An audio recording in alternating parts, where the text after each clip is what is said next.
বেশ কয়েকটা দিন পর আবার নিজের রেগুলার কাজে ফিরে এলাম। আর নিজের এই রেগুলার কাজগুলোকে যেন কোনো একটা সময় মিস করছিলাম। সত্যি বলতে যে কাজগুলো আমরা রোজ করি সেই কাজগুলো আবার হঠাৎ করে করা বন্ধ হয়ে গেলে তখন যেন এগুলোকে খুবই মিস করি। আমার বাবার বাড়ি থেকে যে মানি প্ল্যান্টটা এনেছিলাম ওটা এই জানালার এখানেই রেখেছি, কারণ আপাতত আর কোনো জায়গা আমার চোখে পড়েনি। Hello everyone, good morning. কেমন আছেন সবাই? আশা করছি সবাই খুব ভালো আছেন, সুস্থ আছেন, আর আমরাও বেশ ভালো আছি। আমার আজকের আরও একটি নতুন ব্লগে আপনাদের সবাইকেই স্বাগত জানাই। আজ মঙ্গলবার সকাল 6:30 মতো বাজে এখন, আর এখন থেকে আমি আমার আজকের ব্লগটি শুরু করছি। আশা করছি আমার আজকের ব্লগটি আপনাদের ভালো লাগবে। আর হ্যাঁ বন্ধুরা, ব্লগটি স্কিপ না করে সম্পূর্ণ দেখার অনুরোধ রইল আপনাদের কাছে। রাতের দিকে এখন বেশ গরম লাগছে, সে কারণে না রাত্রে ঘুমাতে একটু বেশি দেরি হয়ে যাচ্ছে, আর সেজন্যই না সকালবেলা যেন উঠতেই পারছি না। তো আজকেও না একটু উঠতে দেরি হয়ে গেছিল। 6টার সময় ঘুম থেকে উঠে দেখলাম মা ওই বাড়িতে চা করতে চলে গেছে। তাই আমি একবার গেলাম, মাকে বলে এলাম যে এখন আমি চা খাবো না, একবারই মুড়ির সাথে খাবো। আর এই যে এসে পরে এই বাড়িতে ঘরের কাজগুলো শুরু করলাম। দালান বাড়িতে এসে প্রথমেই আমার জানালাগুলো খুলে নিলাম, আর তারপরে দেখুন বিছানাটা ঝেড়ে নিচ্ছি। আর বিছানার এই মাছটা যে কি করে একটু ফুটো হয়ে গেছে বুঝতে পারছি না। হয়তো অনুয়ারে খেলতে খেলতে টানা হিচড়ে ছিঁড়ে গেছে একটু মতো, নয়তো আমার নুপুরে লেগে ছিঁড়ে গেছে, আমি নিজেই জানি না। যাই হোক, খুব একটা ছিঁড়ে নি, একটু সুতোটা ফাঁসা ফাঁসা হয়ে গেছে। আর দেখুন বিছানাটা ভালো করে ঝেড়ে বিছানার জিনিসগুলো নিজে নিজে জায়গায় রেখে দিলাম। আর তারপরে ঘরটাকে ঝাড় দিয়ে নিচ্ছি। জানেন তো বন্ধুরা, ঘরটাকে একবার ডিপ ক্লিন করতে হবে, তবে এখন আর করবো না, 2-3 দিন যাক তারপরে করব। তাহলে চলুন ঘরটা ঝাড় দিতে দিতে আজকে আপনাদের কিছু কমেন্টের উত্তর দিয়ে দিই, আর একটা সুখবরও আপনাদেরকে জানিয়ে দিই। আমার এক দিদিভাই কমেন্ট করেছে, দিদিভাইটির নামটি হচ্ছে পূজা, যে উনি আর কি কোচবিহার থেকে আমার ভিডিও দেখছেন। তো দিদিভাই আপনাকে অসংখ্য অসংখ্য ধন্যবাদ আমার ভিডিও দেখে কমেন্ট করার জন্য, এবং আপনি কোথা থেকে ভিডিওটি দেখছেন সেটাও জানানোর জন্য অসংখ্য ধন্যবাদ। আর আমার সকল বন্ধুদের কাছে একটাই অনুরোধ, যে আপনারা কোথা থেকে আমার ভিডিওটি দেখছেন অবশ্যই কমেন্ট করে জানাবেন। এতে করে আমি অনেক মোটিভেট হব, আর জানতেও পারবো যে আমার ভিডিও কত দূর দূরান্ত থেকে মানুষজন দেখছে। আর এই যে ঘরটা ঝাড় দিয়ে নিচ্ছে, আর বারান্দাটাই নারকেল খাঁটি ঝাড়াটাই করে ঝাড় দিয়ে নিচ্ছি।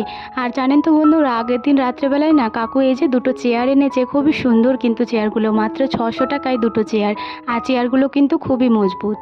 কত পাগল দেখুন আমি। এই যে কথা বলতে বলতে আমি তো সুখবরটাই জানাতে ভুলে গেলাম। তো আমার না 4000 ঘন্টা ওয়াচ টাইম পূরণ হয়ে গেছে। ভেবেছিলাম এই কথাটা আর আপনাদেরকে জানাবো না, একবারই যখন মনিটাইজেশন অন হবে সেই সময়ই আপনাদেরকে জানাবো। কিন্তু জানেন তো, আমার ছোট ছোট খুশিগুলো আপনাদের সাথে শেয়ার করতে বেশ ভালো লাগে। তাই এই খুশির খবরটা আর আপনাদেরকে না জানিয়ে থাকতে পারলাম না। আমি জানি আমার অনেক বন্ধুও এতে করে খুবই খুশি হবেন। যাই হোক, এদিকে দেখুন ঘরটা পুরোটাই ঝাড় দিয়ে নিয়েছি। আর প্রথমে না প্রচণ্ড হাওয়া দিচ্ছিল, তাই গেটটা একবার বন্ধ করে দিয়েছিলাম। আর তারপরে দুয়ার গড়াতে নোংরাগুলো নিয়ে এসে গেটটা খুলে পরে বাকি নোংরাগুলো বাইরে বের করে দিলাম। আর আজকে না পুরো উঠানটা ঝাড় দেবো না, কারণ আগের দিন বিকেলেই না খুব সুন্দর করে উঠানটা ঝাড় দিয়েছি, তাই উঠানে একদমই নোংরা নেই। তাই ঘরের সামনেটা একটু মতো ঝাড় দিয়ে পরে ওখানেই নোংরাগুলো কুড়িয়ে দিলাম। আর তারপরে বাসি ঝাঁটাটা ঝাড় দিয়ে এই যে বারান্দাতে রেখে দেবো। এরপর চলুন এক বালতি জল নিয়ে আসি, তারপর আবার ঘরটা ধুয়ে মুছে নেব।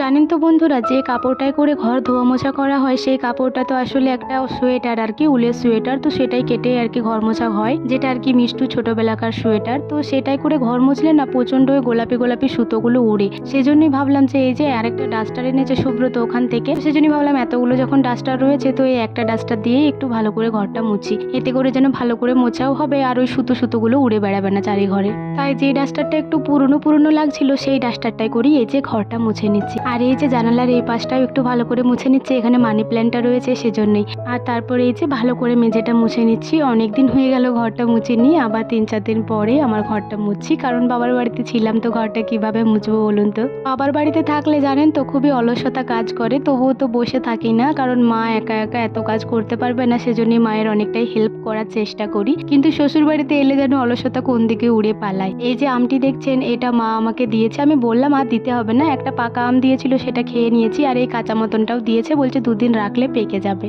আর বাইরে রাখলে যেহেতু আমটা তাড়াতাড়ি পাকবে সেজন্য খাটের নিচেটাতেই রেখেছি, আর ফ্রিজের মতো ঢুকিয়ে রাখিনি।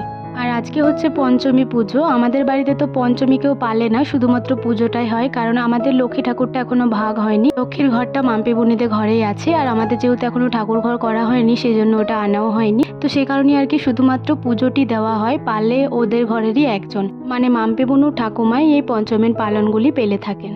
তো যেহেতু বাড়িতে পুজো আছে, তো পুজোর বাসনপত্র তারপর ভোগের জোগাড় যান্ত্রিকগুলো তো রাখতে হবে, সেজন্য আর কি বারান্দাটাও অর্ধেকটা মতো মুছে দিয়েছি, আর ওই যে বাবার রুমটা মুছে দিয়েছি। আসলে বারান্দাটাতেই তো মা তো পুজোর জোগাড় যান্ত্রিকগুলো রাখে, কিন্তু না অনুয়ারে রয়েছে, ওরা তো লাফালাফি করছে, এখনই পা দিয়ে দেবে আর দেবে, তাই ওই ঘরটা মুছে দিলাম। পুরো বাড়িটা আর মুছলাম না, কারণ আজকে তো বুধবার, পরের দিনই বৃহস্পতিবার আছে, সেদিন তো পুরো বাড়িটা মুছতেই হবে এমনিতেও, তাই দুদিন আবার পর এই পুরো বাড়িটা মুছতে প্রচণ্ড পরিশ্রম হয়ে যায়। তাই আজকে যতটুকু দরকার ততটুকুই ধুয়ে মুছে নিলাম। আর জানেন তো, যেহেতু সান দেওয়া নেই সে কারণেই এত অসুবিধা হয়, নয়তো সান দেওয়া থাকলে তো এমনিতেও পুরো বাড়িটা রোজই মোছা হতো। ঘর বারান্দা সমস্তটাই তো মুছে নিলাম, আর তারপরে সিঁড়িগুলোও ভালো করে ধুয়ে নিয়েছি। আর তারপরে এই যে নোংরা জলটা ভালো করে ফেলে বালতিটা ধুয়ে নিলাম, আর এই কাপড়টাও ভালো করে নিকুড়ে মেলে দেবো। কাপড়টা যদি কলতলাতে পড়ে থাকে তাহলে ওটা ভিজে স্যাঁতসেঁতে মতনই রয়ে যাবে, আর মেলে দিলে কি বলুন তো, শুকিয়ে গেলে এই কাপড়টাও সুন্দর মতোই রয়ে যাবে, আর অনেক দিন করে যাবেও। ঘরগুলো ঝাড় দেওয়ার সময় এই যে পাপোশগুলো সমস্তটাই ওই ছাদে উঠে সিঁড়িটার কাছে নামিয়ে রেখেছিলাম একটু ভালো করে ঝাড়বো বলে। তো এই যে ঘর দুয়ার ভালো করে মুছে এগুলো এরপর ঝেড়ে নেব। কাকিমার শাড়িটা এই পাশটা দিকে মেলা ছিল, তো ওটা একটু সরিয়ে দিলাম, কারণ ধুলোগুলো ঝাড়বো তো, নয়তো ধুলোগুলো উড়ে উড়ে সব শাড়িটার উপরই বসে যাবে। আর বন্ধুরা, এই বস্তাগুলো ঝাড়তে ঝাড়তে এতটাই ধুলো বেরোচ্ছিল কি বলবো, কিন্তু ক্যামেরাতে যে কেন দেখা যাচ্ছে না এটা আমি আজও বুঝতে পারছি না। আগের বারও বুঝতে পারিনি, এবারও বুঝতে পারলাম না। যাই হোক, বস্তাগুলো ভালো করে ঝেড়ে নিয়ে চলে এসেছি। আর এই যে বারান্দার বস্তাটা বারান্দায় দিয়ে দিলাম, আর আমার ঘরের ঢোকার বাইরে একটা বস্তা দেওয়া থাকে সেটা দিয়ে দিলাম, আর পাপোশটা খাটের নিচে দিয়ে দিলাম। সকালের বাসি কাজ তো মোটামুটি কমপ্লিট। এরপর চলুন মুড়ি খাবার তো কিছু একটা বানাতে হবে, যেহেতু সুব্রত রয়েছে, বুনিয়ারে রয়েছে, আর এমনিতেও তো আমি রোজ আমার জন্য কিছু না কিছু বানিয়েই থাকি। মা বলছিল যে ফ্রিজের মধ্যে একটু মতো কুমড়ো আছে আর কয়েকটা ছোট ছোট বেগুন আছে, তো সেগুলোরই একটু বেগুনি বা কুমড়োর পকোড়া বানিয়ে দেবে। তো সেগুলোই বের করে নিলাম, আর এই যে এগুলো কেটে নিচ্ছি, তারপরে ওই বাড়িতে গিয়ে বানিয়ে নেব। আর আজকে কাকু আরে আবার পুকুরে মাছ ধরেছে, তো সেই মাছগুলোই আবার হাঁড়ি করে নিয়ে সেই ঘরের সামনেটাতেই দাঁড়িয়ে দাঁড়িয়ে বিক্রি করছে, তো ওগুলোই দেখছিলাম। আর এই যে কুমড়োগুলো কেটে নিচ্ছিলাম, আর তারপরে কুমড়োগুলো সমস্তটাই কেটে নিয়ে একবারই কলপাড়িতে ধুয়েও নিয়েছি ভালো করে। এরপর চলুন ওই বাড়িতে যাই, গিয়ে পরে বানিয়ে নেই। গ্যাস ঘরের ভিতরটা প্রচণ্ড গরম ছিল, তাই আর ওগুলো বানানোটা আপনাদের সাথে শেয়ার করলাম না। আর এই যে ওগুলো বানিয়ে নেওয়ার পরে এই ঘরটা একটু ভালো করে ঝাড় দিয়ে নিচ্ছি। আজকে এই ধারের ঘরগুলো কাকিমাই ধোয়া মোছা করেছেন, তো কাকিমা ধোয়া মোছা করলেই ঘরটা ঝাড় দেয় না, নয়তো আমি যখন ধোয়া মোছা করি তখন কিন্তু ঘরটা ধোয়া মোছার পরেই এখানটা ঝাড় দিয়েই যায়। কারণ আমি সমস্ত কাজগুলো একেবারেই কমপ্লিট করে যেতে পছন্দ করি, আবার একটা কাজ রেখে দেবো পরের জন্য, এটা আমার একদমই ভালো লাগে না। আর জানেন তো বন্ধুরা, গ্রামের দিকে মাটির ঘর ঝাড় দেওয়ার জন্য এই যে খেজুর পাতার ঝাঁটাগুলো, মানে ছোট ছোট ঝাঁটাগুলো নিজেদের হাতেই তৈরি করা হয়। আর গ্রামের প্রত্যেকটা মাটির বাড়িতে এরকম একটা করে ঝাঁটা পেয়ে যাবেন আপনারা। গ্রামের মানুষ মাটির ঘরগুলো এই ছোট ছোট ঝাঁটাগুলো দিয়েই ঝাড় দিতে পছন্দ করে, তো আমাদের বাড়িতেও একটা আছে। আর এই ধারের মাটির বারান্দাটা এই ঝাঁটাটাই করেই ঝাড় দেওয়া হয়। বারান্দাটা পুরোটাই ঝাড় দিয়ে নিলাম। আর আজকে রাস্তার সামনেটা ঝাড় দেওয়া হবে না, কারণ এই যে তিলগুলো সমস্তটাই মেলা হয়েছে, মানে তিল খাটিগুলো শুকোতে দেওয়া হয়েছে, তো সেজন্যই ওটা ছাড় দিলাম না। ঝাঁটাটা ওই ঘরে রেখে কাঠের ওই গেটটা লাগিয়ে দিয়ে চলে এলাম। আর এদিকে এসে দেখছি মায়ের পুজোর সমস্ত জোগাড়যন্ত্রী রেডি হয়ে গেছে, মা ওটা মন্দিরে দিয়ে দিল, আর ব্রাহ্মণ ঠাকুরও চলে এসেছেন। বন্ধুরা, পুনুর বাড়ি থেকে না একটা কাঁঠাল এনেছিল জানেন তো, তো সেই কাঁঠালটায় মা আর কি কিছুটা খেয়েছিল ওরা সবাই মিলে, আর কিছুটা না রেখেছিল ফ্রিজে, তো কালকে আবার কিছুটা খাওয়া হয়েছে। আর এই যে কয়েক পিস রয়েছে। আর এই কাঁঠালটা রাখার জন্য পুরো ফ্রিজটা মানে গন্ধ উঠে গেছে, কাঁঠাল কাঁঠাল, মানে প্রত্যেকটা জিনিস, যে কটা জিনিস রয়েছে ফ্রিজে প্রত্যেকটা কাঁঠালের গন্ধ। কালকে সিমাইটা রেখেছিলাম ফ্রিজের মধ্যে, তো এই সিমাইটাতেও সকালবেলা খেলাম, তো একদম কাঁঠাল কাঁঠাল গন্ধ। তো এটা আগে বের করি, নয় তো কি বলবো, আর ফ্রিজটা মানে একদম কাঁঠালের গন্ধ হয়ে গেছে। আজকে আর ধুতে পারবো না, কালকে বাড়িতে একবার ভালো করে ক্লিন করে নেব। চলুন এগুলো বাইরে বের করে রাখি। আসলে আমার হাজবেন্ড না কাঁঠাল খেতে খুবই ভালোবাসে, তো ওর জন্যই আর কি রাখা হয়েছিল।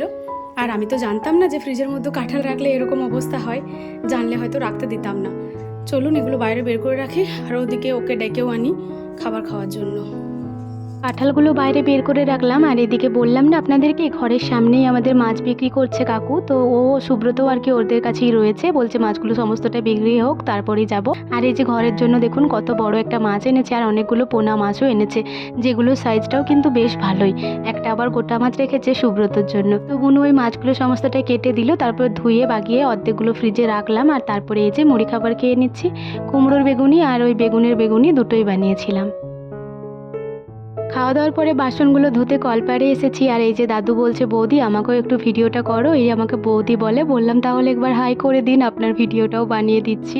এই মানুষটি হচ্ছে বিশাল মজার মানুষ। এই মানুষটিকে আমি বিয়ের পর থেকে একই রকম দেখছি, আর এনার মন মানসিকতা প্রচণ্ড পরিমাণে ভালো।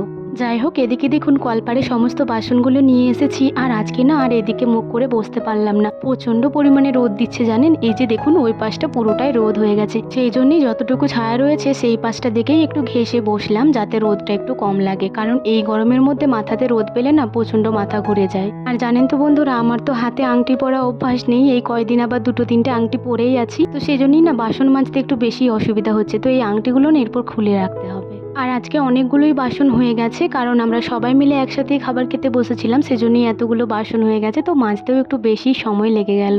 আর এই যে পাম্পটা চালিয়ে নিয়েছি, পাম্পের জলেই সমস্ত বাসনগুলো ধুয়ে নেব, কারণ এই গরমের মধ্যে কল টিপে টিপে ধুতে গেলে আমার মাথা ঘুরে যাবে। আপনারা তো জানেনই আমার এনার্জি খুবই কম। ভেবেছিলাম আজকে আর মাথায় চান করব না, কালকে বৃহস্পতিবার আছে কালকেই করব, কিন্তু এই যে বাসনগুলো ধুয়েছি আর এই পাশটা বসে বসে ধুয়েছি, এই পাশে তো রোদ রয়েছে, সেই জন্যই না মাথাটা পুরো গরম হয়ে গেছিল, তাই আজকেও না মাথায় স্নান করতে হয়েছিল। আর মা আজকে ওই বাড়িতে চলে গেছে, আসলে কাকিমার শরীরটা একটু খারাপ, তাই মশলাপাতি একটু বেটে দেওয়ার জন্য গেছে, সেজন্যই আজকে বাসনগুলো আমি ওই বাড়িতে গিয়ে রেখে আসবো, নয়তো বাসনগুলো ধুয়ে তো আমি এখানেই নামিয়ে দিই, মাই রেখে দিয়ে আসে। আর একটা গ্লাস কলপাড়ি রাখলাম, এটা আমার রুমটার মধ্যে রাখবো। বাসনগুলো ওই বাড়িতে রেখে এসে অনুকে স্নান করিয়েছিলাম, মানে আমার ননদের মেয়েকে। আর মিষ্টু তো 10টা থেকে স্কুল গেছে, তাই ও সকালেই স্নান করে নিয়েছে, তো ওকে আর স্নান করাতে হয়নি, শুধুমাত্র অনুকেই স্নানটা করিয়ে দিলাম। আর এই মুহূর্তে দেখুন ঘর মোছা কাপড়টাও শুকিয়ে গেছে, তাই ওটা গোছ করে ঘরেতেই রেখে দিলাম।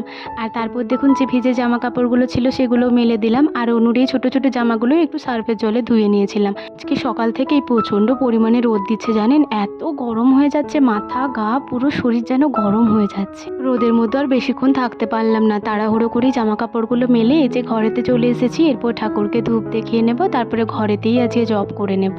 আর বন্ধুরা, এই গরমের মধ্যে ভিডিওটা আর বড় করতে পারলাম না, ভিডিওটি এখানেই শেষ করে দিচ্ছি। ভিডিওটি কেমন লাগলো অবশ্যই কমেন্ট করে জানাবেন, ভালো লাগলে একটি লাইক করে দেবেন এবং সাবস্ক্রাইব করে আমার ছোট্ট চ্যানেলটির পাশে থাকবেন। সবাই ভালো থাকবেন, সুস্থ থাকবেন, আবারও দেখা হবে কালকে একটি নতুন ব্লগের সাথে। ততক্ষণের জন্য সবাই ভালো থাকুন, সুস্থ থাকুন আর সাবধানে থাকুন। টাটা।